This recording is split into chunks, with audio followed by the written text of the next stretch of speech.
Mga kapatid, mas pag-usapan pa natin ang buhangin. Kung di nyo po na itatanong saan man kayo tumingin, abay may gawang buhangin. Madalas dyan ang mga glass. Pinagsama-samang mineral ang buhangin. Pero karamihan sa component o laman nito, iyong silica.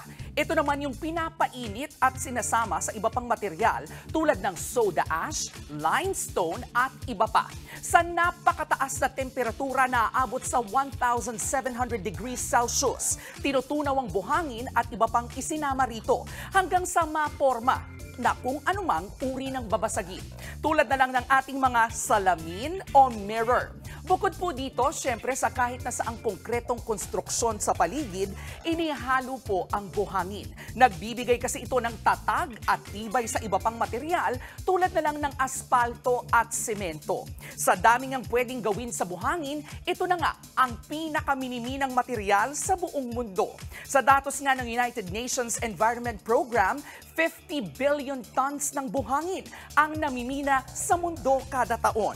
Ang resulta niyan, marami pong lawa, ilog, dalampasigan ang nasisira sa iba't ibang lugar. Kaya panawagan pa rin po natin maging responsable sa paggamit ng ating mga likas na yaman tulad na lang ng buhangin.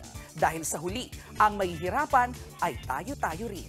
And always remember, ang K-alaman ay K-yamanan. K-okay! Mga kapatid, Cheryl Cosing po, huwag maging huli at maging una sa lahat para sa tuloy-tuloy na balitaan at karagdagang impormasyon sa mga napapanahong issue ng lipunan. Tumutok lamang at mag-subscribe sa social media pages ng News 5.